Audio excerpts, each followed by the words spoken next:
Hello, everyone, and welcome to Mountain Lake Journal. I'm Tom Halleck. This week, with the record number of mail-in ballots this election year, it took nearly a week after Election Day to count up all the votes in several tightly contested races, including the election of a new mayor in Plattsburgh.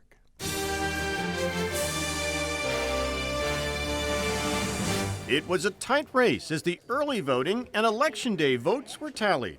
Republican Scott Beebe held a 290-vote lead heading into this past Monday when more than 2,300 absentee ballots were counted at the County Government Center.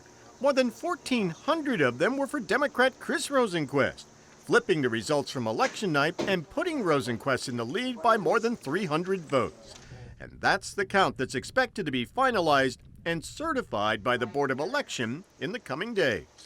Rosenquest, who also defeated Mayor Colin Reed in a June primary, said it had been a long campaign. How do you feel? Good. This has been a long, I'm going to have to hold back some tears because it's a little emotional. A long 10 months this process has been just very fulfilling. You know, very satisfying to be given the honor to represent our community in this way. So, and I look forward to it. Obviously, I'm disappointed. I thought we would do better. The absentees followed the national trend. We had a nice, a little lead going here, but we knew it was an uphill battle. We knew that there was more Democratic absentees out there, so I have the utmost faith in the Board of Elections. I have the complete faith in the process. I'm very proud of the citizens of our city, so I'm very proud of what we accomplished.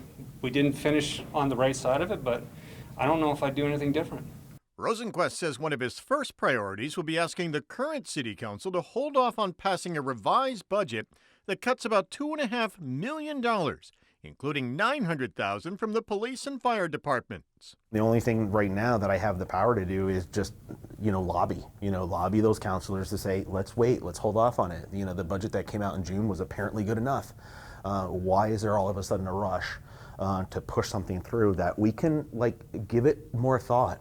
We have union contracts that are out of date, years of back pay that we need to pay. We've got staffing issues. We've got all kinds of investment issues and infrastructure issues that we need to address. And we can do that in a reasonable, fiscally responsible, fiscally conservative way without setting ourselves up for failure in the next 2 to 3 years. So let's take some time to think through that right now. And the mayor-elect also talked about the controversial downtown revitalization initiative, a project that's still before the zoning and planning boards. Our focus is two things. One, what's our plan B if the zoning board doesn't move forward and doesn't see a path moving forward with that project? So what's our plan B? Short of a plan B, how do we go back to the state and say, hey, we want to keep that money internally, we want to keep that money for development, but we have no plan B. That really doesn't hold much water. Then the second thing is including and making sure that we have community benefit protections when we do get projects like this, when we do get public and private monies that come into our community, and start to build those into our zoning and planning process and development process. Do you want the zoning board to reject it? Yeah, I do. Do you scrap the prime project altogether? It's not. Actually, it's not. It's not going to be up to me as the mayor. It's going to be up to the zoning board. But I will support the zoning board's decision. I've been in the room with Prime. I've asked them to capitulate to the demands of the zoning board based on what the zoning board's been asking them, based on what the community has been asking them.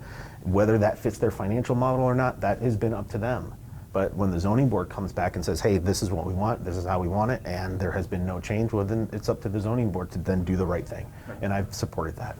Not your decision, but is it the right fit, the prime project? I don't think it is the right fit, and that's what I said. I never thought it was the right fit.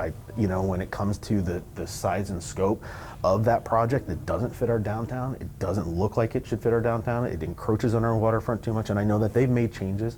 But at the end of the day, it goes back to what the zoning and planning board has been saying.